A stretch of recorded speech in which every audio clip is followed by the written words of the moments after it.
نحمده ونستعينه ونستغفره ونعوذ بالله من شرور أنفسنا ومن سيئات أعمالنا من يهده الله فلا مضل له ومن يضلله فلا هادي له ونشهد أن لا إله إلا الله وحده لا شريك له ونشهد أن سيدنا وحبيبنا ومولانا محمدا عبده ورسوله الذي أرسله بالحق بشيرا ونذيرا وداعيا إلى الله بإذنه وسراجا منيرا وقد قال الله تعالى في كلامه المجيد وفرقانه الحميد أعوذ بالله من الشيطان الرجيم بسم الله الرحمن الرحيم إن الله وملائكته يصلون على النبي يا أيها الذين آمنوا صلوا عليه وسلموا تسليما اللهم صل على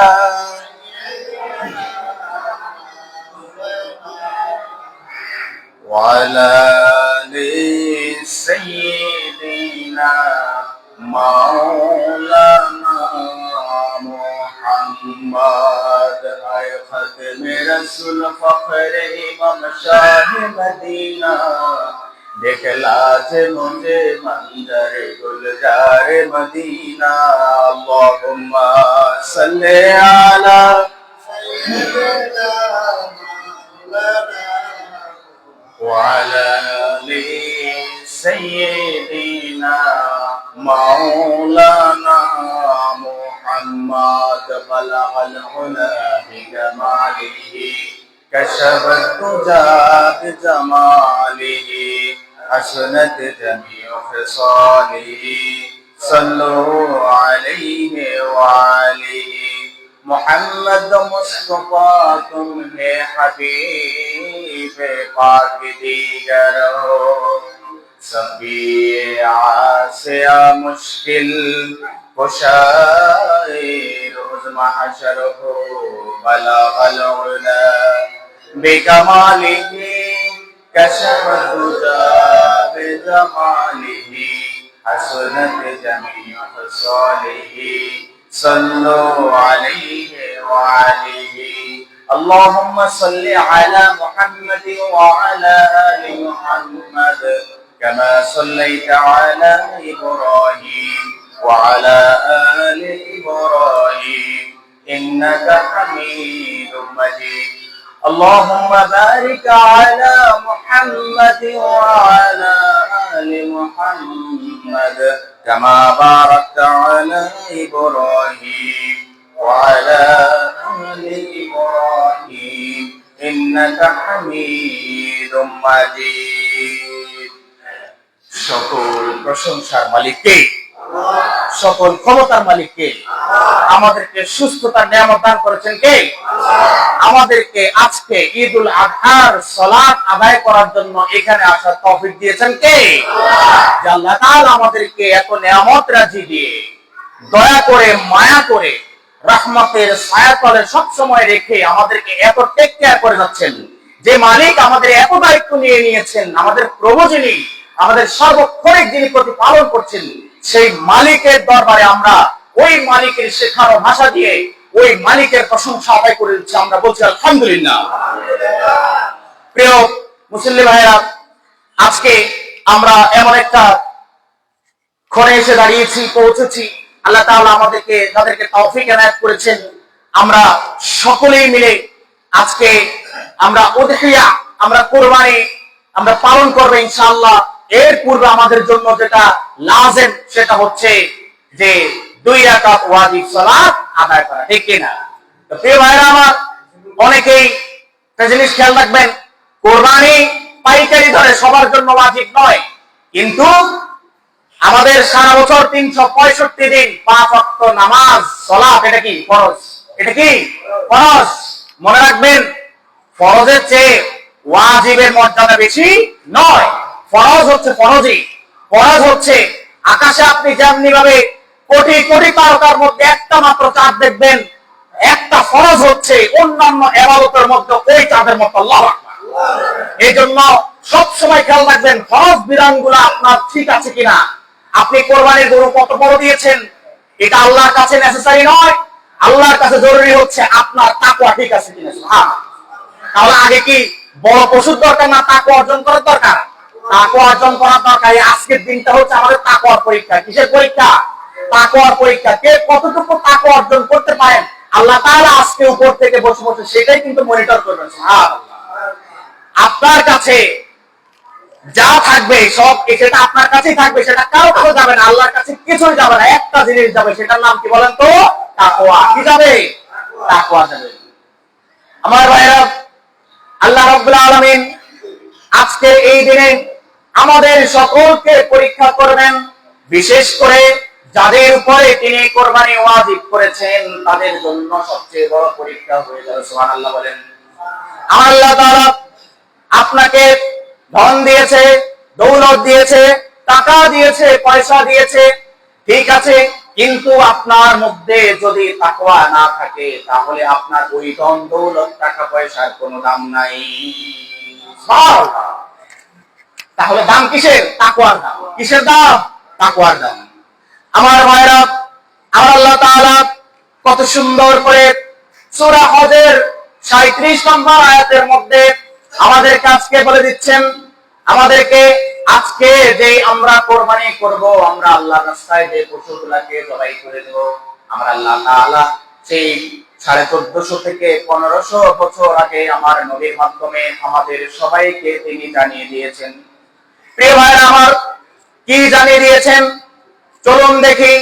আল্লাহ তাআলা সূরা হজের 37 নম্বর আয়াতের মধ্যে বলতেছেন, লাইয়া নালাল্লাহু লুহুমুহা ওয়ালা দিমাউহা ওয়ালাকিন ইয়ানালু তাকওয়া মিনকুম।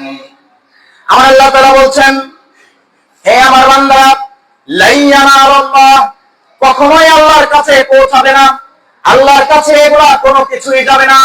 লুহুমুহা, তোমরা যেই সমস্ত প্রাণীগুলো তোমরা জবাই করো, যেই সমস্ত প্রাণীগুলোকে তোমরা কোরবানির পশু হিসেবে তোমরা জবাই করো, রক্ত প্রবাহিত করো, জবাই করে দাও, কোরবানি করে দাও, ওই সমস্ত প্রাণীগুলোর কোনো গোশত তোমার আল্লাহর কাছে পৌঁছাবে না। ওয়ালা দিমাউহা, এবং না ওই প্রাণীগুলোর রক্ত, যেই রক্তগুলো তোমরা চুরি চালিয়ে যখন তোমরা প্রবাহিত করে দাও ওই রক্ত আল্লাহর কাছে পৌঁছাবে না। ওয়ালাকিন ইয়ানালুহু তাকওয়া মিনকুম। হে আমার বান্দারা, শুধুমাত্র তোমরা ওই প্রাণীকে জবাই করেছো যেই উদ্দেশ্যে, তোমাদের অন্তরের মধ্যে যা রয়েছে, তোমাদের দিলের মধ্যে যা রয়েছে, যেই তাকওয়া রয়েছে, সেটা ভালো হোক আর খারাপ হোক, সেই তাকওয়াটাই আল্লাহর কাছে পৌঁছাবে। সুবহানাল্লাহ বলেন। আমার আল্লাহ তাআলা বলছেন, ওয়ালাকিন ইয়ানালুত তাকওয়া, ওয়ালাকিন, কিন্তু ইয়ানালুত তাকওয়া, যেই ব্যক্তি কোরবানি দিচ্ছে ওই ব্যক্তির তাকওয়া, আল্লাহর ভয়, আমি আল্লাহকে ভয় কতটুকু করে, আমি আল্লাহর ভয় তার দিলের মধ্যে কতটুকু আছে, সেইটুকুই আমার কাছে পৌঁছাবে। সুবহানাল্লাহ। কি পৌঁছাবে? তাকওয়া পৌঁছাবে। কোন গোশত আল্লাহর কাছে যাবে? রক্ত আল্লাহর কাছে যাবে? কিছুই যাবে না, শুধু আপনার দিলটা যাবে, তাকওয়াটা যাবে। আপনি কোন উদ্দেশ্যে আপনি কোরবানি করছেন। সুতরাং এই কোরবানিটা হচ্ছে আজকে আমাদের জন্য সবচেয়ে বড় একটা পরীক্ষা। কিসের? তাকওয়ার। কিসের? তাকওয়ার। সুতরাং আপনি গোশত খাওয়ার নিয়ত করলেও গোশত খাইতে পারবেন, তাকওয়ার নিয়ত করলেও গোশত খাইতে পারবেন। সুবহানাল্লাহ বলবেন না? তাহলে লাভ হচ্ছে কোনটাতে? লাভ হচ্ছে লিওয়াজহিল্লাহি তাআলা ওয়া তাবারাকা, একমাত্র আল্লাহ তাআলার উদ্দেশ্যে, আল্লাহ তাআলার রাস্তাটাকে কোরবানি করে দিন। সুবহানাল্লাহ। একমাত্র উদ্দেশ্য হতে হবে এটা। আর আপনি যদি গোশত খাওয়ার নিয়ত করেন তাহলে তাকওয়া অর্জন হলো না, গোশত খাওয়া হলো। তাহলে তাকওয়ার নিয়ত করলে দুটেই লাভ, গোশত খাইতে পারলাম, তাকওয়া অর্জন হলো। আর গোশত খাইলে তো কিছুক্ষণ পরে বাথরুম করে দিলে শেষ। কিন্তু তাকওয়া যেটা আল্লাহর কাছে পৌঁছাবে, এটা কিয়ামতের দিন আপনাকে কঠিন মুসিবত থেকে নাজাত দিয়ে দিবে। তাহলে আমাদের গোশতের দাম না তাকওয়ার দাম? তাকওয়ার দাম বেশি। এই জিনিসটা সবসময় খেয়াল করবেন। প্রিয় ভাইরা আমার, এরপর আমার আল্লাহ তাআলা বলছেন কাযালিকা সাখখারাহা লাকুম লিতুকাব্বিরুল্লাহা আলা মা হাদাকুম ওয়া বাশশিরিল মুহসিনিন। আমার আল্লাহ তাআলা বলছেন এভাবেই তিনি আল্লাহ তাআলা সেই সকল কোরবানির যন্ত্রকে, সেই সকল কোরবানির পশুকে তোমাদের জন্য অধীন করে দিয়েছেন, তোমাদের অধীনস্থ করে দিয়েছেন। তোমাদের উপরে তোমরা তাকে যা বলো, সেই কোরবানির পশুকে যা ইচ্ছা তা করতে পারো, তোমাদের অধীনস্থ করে দিয়েছেন, যাতে তোমরা ওই পশুগুলোর উপরে আমার আল্লাহর নামে তাকবীর করতে পারো। সুবহানাল্লাহ।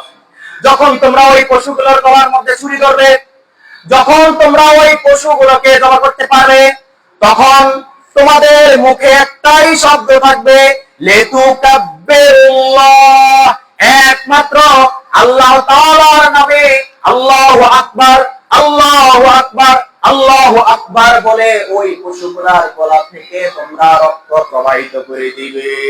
সুবহানাল্লাহ। একমাত্র কার নামে? আল্লাহর নামে। যতজন শরীকদার আছেন ভালো করে খেয়াল করে শুনবেন। আপনি যখন কোরবানি করার সময়, আপনার পশু জবাই দেওয়ার সময় যখন আপনি সামনে থাকবেন, অবশ্যই যদি 7 শরীক হন, 7 শরীকে আল্লাহু আকবার বলতে হবে। একজন হলে একজন, মানে আপনার শরীক যতজন আছেন সবাই আল্লাহু আকবার বলবেন। কারণ আপনার ওই জায়গায় আল্লাহু আকবার বলাটাই আল্লাহর কাছে এত পছন্দনীয়, তখন প্রমাণ হয়ে যাবে আপনি আপনার এই পশুটাকে আল্লাহর রাস্তায় তাকওয়া অর্জন করার জন্য কোরবানি করে দিয়েছেন। সুবহানাল্লাহ। মুখের মতো তালা মেরে দাঁড়িয়ে থাকবেন না, অথবা হাই হুই, এখানে চাপি কর, ওইখানে চাপি কর, চাপি চুপে আগে ধরবেন। ছুরি যখন চালাচ্ছে তখন সবার কণ্ঠে শুধু একটা স্লোগান থাকবে, সেটা কি? আল্লাহু আকবার। এই আল্লাহু আকবার শব্দটাই হচ্ছে আল্লাহর কাছে সবচাইতে শ্রেষ্ঠ একটা শব্দ, আল্লাহু আকবার। আমার ভাইরা, এই জন্য আল্লাহ তাআলা বলছেন এই সকল প্রাণীগুলোকে আমি তোমাদের অধীনস্থ করে দিয়েছি। এই প্রাণীগুলো তোমাদের জন্য এই পৃথিবীর মধ্যে আমি তোমাদের রিজিক হিসেবে দিয়েছি। এই রিজিককে তোমরা যখন কোরবানি করতে যাও, তখন তোমরা অবশ্যই আমার নামে তোমরা কোরবানি করে দিবে। এরপরে আমার আল্লাহ তাআলা আমার নবীকে বলছেন ওয়া বাশশিরিল মুহসিনিন। হে নবী মুহাম্মদ সাল্লাল্লাহু আলাইহি ওয়াসাল্লাম, আপনি যেই সকল সৎকর্মশীল আমার বান্দারা রয়েছে, আপনার উম্মতেরা রয়েছে, আপনি সবাইকে অবশ্যই, আপনি সবাইকে সুসংবাদ দেন। আপনি আপনার প্রভুর পক্ষ থেকে, তাদের প্রভুর পক্ষ থেকে, আমি আল্লাহর পক্ষ থেকে সবাইকে সুসংবাদ দেন। যারা তাকওয়া অর্জন করতে পারতেছে এরাই হচ্ছে সৎকর্মশীল, আর এই সৎকর্মশীলদের জন্য কিয়ামত দিবসে আমার জান্নাতের সুসংবাদ দেন। সুবহানাল্লাহ। তাহলে আপনার গত খুতবায় বলেছি, আপনার কোরবানি যদি কবুল হয়ে যায়, আপনার এই কোরবানি কিয়ামতের দিন কঠিন মুসিবতের সময় যখন আপনার জন্য জাহান্নাম অবধারিত হয়ে যায়, তখন এই কোরবানি এসে দাঁড়িয়ে যাবে প্রাচীর হয়ে, দেওয়াল হয়ে। হে আল্লাহ, তাবরানী শরীফের হাদিস, হে আল্লাহ, আপনার এই বান্দার কিছুই করতে পারে নাই, তবে আপনার সন্তুষ্টির জন্য আমাকে আপনার রাস্তায় কোরবানি করে দিয়েছে। হে আল্লাহ, অন্তত আজকে এই উসিলায় আপনার এই বান্দাকে আপনি নাজাত দিয়ে দেন। সুবহানাল্লাহ। তাহলে কোরবানি কবুল হতে হবে। কবুল হওয়ার জন্য শর্ত কি? তাকওয়া। কি বলেন? তাকওয়া। আসলে এই কোরবানিটা হচ্ছে আমাদের জন্য, পুরা মুসলিম উম্মার জন্য, কি জানেন, পুরা মুসলিম উম্মার জন্য হচ্ছে শিক্ষাটা হচ্ছে, গত 2 খুতবাতে আপনাদের কাছে সংক্ষেপে যে আমি কোরবানির ইতিহাসটা বলেছি, ইব্রাহিম আলাইহিস সালামের একটা পরীক্ষা, ত্যাগ। ইব্রাহিম আলাইহিস সালামের কি? ত্যাগ। আর ইসমাঈল আলাইহিস সালামের আনুগত্য। মানে ইব্রাহিম আলাইহিস সালাম কে আল্লাহ তাআলা নির্দেশ করার কারণে ইব্রাহিম আলাইহিস সালাম নিজের সবচেয়ে প্রিয় বস্তুকে এক কথায় ত্যাগ করে দিয়েছেন, মায়া ছেড়ে দিয়েছেন। আর ইসমাইল আলাইহিস সালাম পিতার মুখ থেকে শোনার সাথে সাথে বিনা বাক্যে তিনি আনুগত্য প্রকাশ করেছেন। সুবহানাল্লাহ। আল্লাহর পয়গম্বর তারা আমাদের জন্য যে ঐতিহ্য, যে ট্র্যাডিশন রেখে গেছেন, this is the history tradition for Muslim community until the end of this আর্থ। এই পৃথিবীর শেষ পর্যন্ত যত মুসলমান এই পৃথিবীর মধ্যে আসবে, এই প্রত্যেকটা মুসলমানের জন্য একটা ঐতিহাসিক ঐতিহ্য। সুবহানাল্লাহ। প্রিয় ভাইয়েরা আমার, এই কোরবানি এতই গুরুত্বপূর্ণ, এতই ফজিলতপূর্ণ।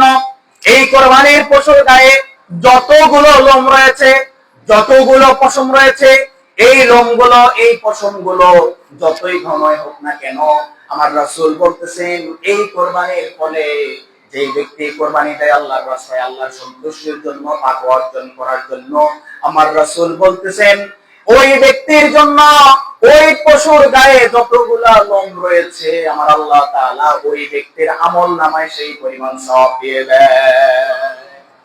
সাহাবায়ে কেরাম প্রশ্ন করলেন, হে আল্লাহর রাসূল, যেই পশুর গায়ে এত বেশি লোম থাকে, অনেক বেশি লোম থাকে, সেই পশুর জন্য বিধান কি? সেই পশুর জন্য আপনার বক্তব্য কি? আমার রাসূল বলতেছেন, বিকুল্লি শাআতিন মিনাস সুফি হাসানা। ওই পশুর গায়ে যতই লোমই থাকুক না কেন, যত ঘনই হোক না কেন, আমার আল্লাহ তাআলা ওই পশুর গায়ে যত লোম রয়েছে, ওই এক একটা লোমের বিনিময়ে যারা কোরবানি দাতা রয়েছেন, আমার আল্লাহ তাআলা প্রত্যেকের আমলনামায় সমপরিমাণ সওয়াব দিয়ে দেন। সুবহানাল্লাহ।